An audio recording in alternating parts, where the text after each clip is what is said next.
ನಮಸ್ತೆ, ಪ್ರಜಾಮಾರ್ಗ ನ್ಯೂಸ್ಗೆ ಸ್ವಾಗತ. ನಾನು ಪ್ರಕೃತಿ ಪ್ರಭಾಕರ್. ಬನ್ನಿ ಇವತ್ತಿನ ಟಾಪ್ ನ್ಯೂಸ್ ಏನಿದೆ ನೋಡೋಣ.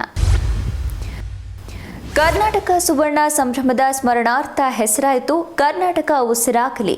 ಕನ್ನಡ ಅಭಿಯಾನದ ಅಂಚೆ ಲಕೋಟೆಯನ್ನ ಮುಖ್ಯಮಂತ್ರಿ ಸಿದ್ದರಾಮಯ್ಯ ಬಿಡುಗಡೆ ಮಾಡಿದರು.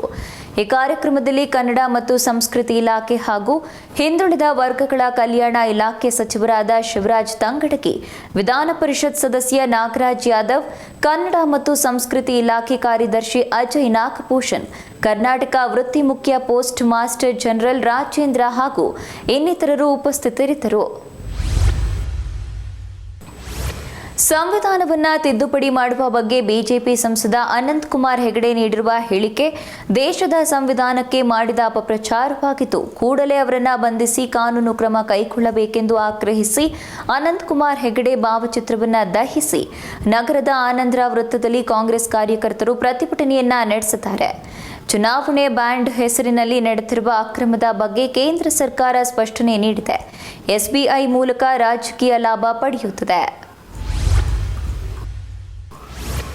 ಲೋಕಸಭಾ ಚುನಾವಣೆಯ ಹಿನ್ನೆಲೆಯಲ್ಲಿ ಕಾಂಗ್ರೆಸ್ ಅಭ್ಯರ್ಥಿಗಳ ಆಯ್ಕೆಗೆ ರಾಜ್ಯ ಸ್ಟೀನಿಂಗ್ ಸಮಿತಿ ಸಭೆ ಇಂದು ಕೂಡ ಮುಂದುವರೆದಿತ್ತು. ಬಹುತೇಕ ಇದೇ ತಿಂಗಳ 14 ಮತ್ತು 15ರಂದು ಬಾಕಿ ಇರುವ ಕ್ಷೇತ್ರಗಳಿಗೆ ಅಭ್ಯರ್ಥಿಗಳನ್ನು ಪ್ರಕಟಿಸುವ ನಿರೀಕ್ಷೆಗಳಿವೆ. 7 ಲೋಕಸಭಾ ಕ್ಷೇತ್ರಗಳಿಗೆ ಕಾಂಗ್ರೆಸ್ ಟಿಕೆಟ್ ಘೋಷಣೆ ಮಾಡಿದ್ದು, ಬಾಕಿ ಇರುವ 21 ಲೋಕಸಭಾ ಕ್ಷೇತ್ರಗಳಿಗೆ ಅಭ್ಯರ್ಥಿಗಳ ಆಯ್ಕೆ ಸಂಬಂಧ ಕೆಪಿಸಿಸಿ ಕಚೇರಿಯಲ್ಲಿ ನಡೆದ ಸಭೆಯಲ್ಲಿ ಸಿದ್ದರಾಮಯ್ಯ ಹಾಗೂ ಡಿಸಿಎಂ ಡಿಕೆ ಶಿವಕುಮಾರ್ ಉಪಸ್ಥಿತರಿದ್ದರು. ಪ್ರಸಕ್ತ ಲೋಕಸಭಾ ಚುನಾವಣೆಗೆ ಬಿಜೆಪಿಯಿಂದ ಸ್ಪರ್ಧಿಸಲು 3 ಮಾಜಿ ಮುಖ್ಯಮಂತ್ರಿಗಳು ಹಾಗೂ 10 ಮಂದಿ ಮಾಜಿ ಸಚಿವರ ಹೆಸರುಗಳು ಪ್ರಸ್ತಾಪವಾಗಿದೆ. ಮಾಜಿ ಸಿಎಂ ಡಿವಿ ಸದಾನಂದಗೌಡ, ಜಗದೀಶ್ ಶೆಟ್ಟರ್, ಬಸವರಾಜ ಬೊಮ್ಮಾಯಿ ಹೆಸರು ಪರಿಶೀಲನೆಯಲ್ಲಿವೆ. ಇನ್ನು ಮಾಜಿ ಸಚಿವರಾದ V Somanna, doctor Sudhakar, B Sriramulu, Govind Karjol, Vishweshwar Hegde Kageri, CT Ravi, BC Patil, JC Madhuswamy, MP Renukacharya, Murugesh Nirani ಅವರ ಹೆಸರುಗಳು ಕೂಡ ಕೇಳಿಬಂದಿವೆ. ಹಾವೇರಿಯ ಬ್ಯಾಡಗಿ ಮೆಣಸಿನಕಾಯಿ ಮಾರುಕಟ್ಟೆಯಲ್ಲಿ ಗಲಾಟೆ ಯಾರು ಮಾಡಿದ್ರು ಅಂತ ವಿಚಾರಣೆ ನಡೆಯುತ್ತದೆ ಎಂದು ಗೃಹ ಸಚಿವ ಜಿ ಪರಮೇಶ್ವರ್ ತಿಳಿಸಿದ್ದಾರೆ. ಮಾಧ್ಯಮಗಳೊಂದಿಗೆ ಮಾತನಾಡಿದ ಅವರು, ಕರ್ನಾಟಕ ಮತ್ತು ಆಂಧ್ರಪ್ರದೇಶದ ರೈತರು ತಮ್ಮ ಉತ್ಪನ್ನಗಳನ್ನು ಮಾರಾಟ ಮಾಡಲು ಬ್ಯಾಡಗಿ ಮಾರುಕಟ್ಟೆಗೆ ಆಗಮಿಸಿದ್ದು, ಮೆಣಸಿನಕಾಯಿ ಬೆಲೆಯಲ್ಲಿ ದಿಢೀರ್ ಕುಸಿತ ಕಂಡು ಆಘಾತಕ್ಕೊಳಗಾಗಿದ್ದಾರೆ. ಇನ್ನು ಘಟನೆಯಲ್ಲಿ 6ರಿಂದ 7 ಗಾಡಿಗಳನ್ನು ಸುಟ್ಟು ಹಾಕಿದ್ದು, ತನಿಖೆ ಮಾಡಿ ತಿಳಿಸಿ ಎಂದು ಸಿಎಂ ಸೂಚಿಸಿದ್ದಾರೆ ಎಂದಿದ್ದಾರೆ. ಬೆಂಗಳೂರಿನಲ್ಲಿ ನೀರಿನ ಅಭಾವ ಹೆಚ್ಚಾಗಿದೆ. ಹೀಗಾಗಿ ಖಾಲಿ ಕೊಡ ಹಿಡಿದು ಬಿಜೆಪಿ ಪ್ರತಿಭಟನೆಯನ್ನ ನಡೆಸಿದ್ದು, ಸರ್ಕಾರ ಸಮರ್ಪಕವಾಗಿ ಬರಗಾಲ ನಿರ್ವಹಣೆ ಮಾಡುತ್ತಿಲ್ಲ ಅಂತ ಆರೋಪಿಸಿ ನಗರದ ಬಿಜೆಪಿ ಘಟಕದ ವತಿಯಿಂದ ಪ್ರತಿಭಟನೆಯನ್ನ ನಡೆಸಲಾಯಿತು.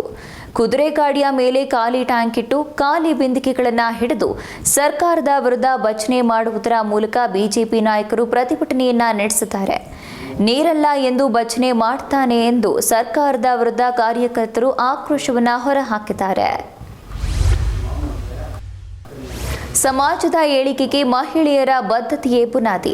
ಇಂದು ಮಹಿಳೆಯರ ನಡೆ ಸಮಾನತೆ ಕಡೆ ಸಾಗಿದೆ ಎಂದು ಸಚಿವೆ ಲಕ್ಷ್ಮೀ ಹೆಬ್ಬಾಳ್ಕರ್ ತಿಳಿಸಿದ್ದಾರೆ. ಮಹಿಳೆಗೆ ಹುಟ್ಟಿನಿಂದಲೇ ಹೋರಾಟ, 3 ತಿಂಗಳ ಗರ್ಭದಲ್ಲಿ ಇರುವಾಗಲೇ ಹೋರಾಟವನ್ನು ಆರಂಭಿಸುತ್ತಾಳೆ. ಮಹಿಳೆ ಹುಟ್ಟು ಹೋರಾಟಗಾರ್ತಿ. ಮಹಿಳೆಯನ್ನ ಹಿಂದೆ ಬಲವಾಗಿ ಹೀಯಾಳಿಸುತ್ತಾ ಪರಿಸ್ಥಿತಿ ಇತ್ತು. ಆದರೆ ಆ ಪರಿಸ್ಥಿತಿ ಈಗ ಬದಲಾಗಿದೆ. ಇನ್ನು ಮಹಿಳೆಯರು ಇಂದು ಎಲ್ಲ ಕ್ಷೇತ್ರದಲ್ಲೂ ಕೂಡ ಮುಂಚೂಣಿಯಲ್ಲಿದ್ದಾರೆ ಎಂದರು. ಕರ್ನಾಟಕದ ಮಾಜಿ ಮುಖ್ಯಮಂತ್ರಿ ಬಸವರಾಜ ಬೊಮ್ಮಾಯಿ ಅವರು 2ನೇ ಪಟ್ಟಿಯಲ್ಲಿ ಕಾಣಿಸಿಕೊಳ್ಳಬಹುದು ಮತ್ತು ಅವರನ್ನ ಹಾವೇರಿ ಗದಗ ಕ್ಷೇತ್ರದಿಂದ ಕಣಕ್ಕಿಳಿಸುವ ಸಾಧ್ಯತೆ ಇದೆ ಎಂದು ಮೂಲಗಳು ತಿಳಿಸಿವೆ. ಈ ನಡುವೆ ಹಾವೇರಿಯಿಂದ ಸ್ಪರ್ಧೆ ಮಾಡುವುದಕ್ಕೆ ಮುಂದಾಗಿದ್ದ ಮಾಜಿ ಡಿಸಿಎಂ ಈಶ್ವರಪ್ಪ ಪುತ್ರ ಕಾಂತೇಶ್ವರ್ಗೆ ಟಿಕೆಟ್ ನೀಡದೇ ಇರುವುದಕ್ಕೆ ಬಿಜೆಪಿ ಹೈಕಮಾಂಡ್ ಮುಂದಾಗಿದ್ದು, ಅವರಿಗೆ ಪಾರ್ಟಿಯಲ್ಲಿ ಒಳ್ಳೆ ಸ್ಥಾನ ನೀಡುವುದಾಗಿ ಭರವಸೆಯನ್ನ ನೀಡಲಾಗಿದೆ ಎನ್ನಲಾಗಿದೆ. ಫೇಸ್ಬುಕ್ ಲೈವ್ ಬೆನ್ನಲ್ಲೇ ಸಂಸದ ಪ್ರತಾಪ್ ಸಿಂಹಗೆ ಬೆಂಗಳೂರಿಗೆ ಬುಲಾವ್ ನೀಡಲಾಗಿದೆ. ಸಂಸದ ಪ್ರತಾಪ್ ಸಿಂಹಗೆ ಬಿಜೆಪಿ ಚುನಾವಣಾ ಉಸ್ತುವಾರಿ ರಾಧಾ ಮೋಹನ್ ಅಗರ್ವಾಲ್ ಉಸ್ತುವಾರಿ ಭೇಟಿಗೆ ಬೆಂಗಳೂರಿಗೆ ಆಗಮಿಸುತ್ತಿರುವ ಪ್ರತಾಪ್ ಸಿಂಹ ಹೈಕಮಾಂಡ್ ನಿಲುವು ಸ್ಪಷ್ಟಪಡಿಸಲಿದ್ದಾರೆ. ಸಂಸದ ಪ್ರತಾಪ್ ಸಿಂಹ ಬೆಂಗಳೂರಿಗೆ ಬರುತ್ತಿರುವುದು ಕುತೂಹಲವನ್ನ ಕೆರಳಿಸಿದ್ದು, ಬಿಜೆಪಿ ಕಾರ್ಯಕರ್ತನಾಗಿ ಅವರ ಪರ ಕೆಲಸ ಮಾಡ್ತೇನೆ ಎಂದು ಮಾಧ್ಯಮದವರಿಗೆ ತಿಳಿಸಿದ್ದಾರೆ. ಗೀತಾ ಶಿವರಾಜ್ ಕುಮಾರ್ಗೆ ಟಿಕೆಟ್ ಘೋಷಣೆ ವಿಚಾರಕ್ಕೆ ಮಾಧ್ಯಮಗಳೊಂದಿಗೆ ಪ್ರತಿಕ್ರಿಯೆ ನೀಡಿರುವ ಶಿವರಾಜ್ ಕುಮಾರ್, ಲೋಕಸಭೆ ಚುನಾವಣೆ ಸಿದ್ಧತೆ ನಡೆಯುತ್ತದೆ, ಆದರೆ ಯಾವಾಗಿಂದ ಚುನಾವಣಾ ಪ್ರಚಾರಕ್ಕೆ ಹೋಗಬೇಕು ಅನ್ನೋದು ಇನ್ನೂ ತೀರ್ಮಾನ ಆಗಿಲ್ಲ. ಯಾವಾಗ ಹೋಗಬೇಕು ಆವಾಗ ಹೋಗ್ತೇನೆ. ಈ ಬಾರಿ ಪೂರ್ತಿ ಚುನಾವಣೆಯಲ್ಲಿ ತೊಡಗಿಸಿಕೊಳ್ಳುತ್ತೇನೆ. ಅಷ್ಟೇ ಅಲ್ಲದೆ ಸಂಸದರಾಗಬೇಕೆಂದೇ ಚುನಾವಣೆಗೆ ಬಂದಿರುವುದು ಎಂದಿದ್ದಾರೆ. ಇದಿಷ್ಟು ಈ ದಿನದ ಟಾಪ್ ನ್ಯೂಸ್. ವಿನೂತನ ಸುದ್ದಿಗಾಗಿ ನೋಡ್ತಾ ಇರಿ ಪ್ರಜಾಮಾರ್ಗ ನ್ಯೂಸ್. ಇದು ಜನಸಾಮಾನ್ಯರ ಧ್ವನಿ.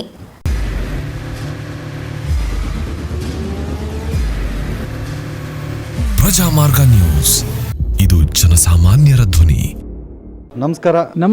ನೀವು ನೋಡ್ತಾ ಇದ್ದೀರಾ ಪ್ರಜಾಮಾರ್ಗ ನ್ಯೂಸ್. ರಾಷ್ಟ್ರದ ರಾಜ್ಯದ ರಾಜಕೀಯದ ಬಗ್ಗೆ ಹೆಚ್ಚಿನ ಸಿನಿಮಾ ಅಪ್ಡೇಟ್ಗಳಿಗಾಗಿ ಫಸ್ಟ್ ಲೈಕ್ ಮಾಡಿ, ಸಬ್ಸ್ಕ್ರೈಬ್ ಆಗಿ, ಹಾಗೆ ಫಾಲೋ ಕೂಡ ಮಾಡಬೇಕು.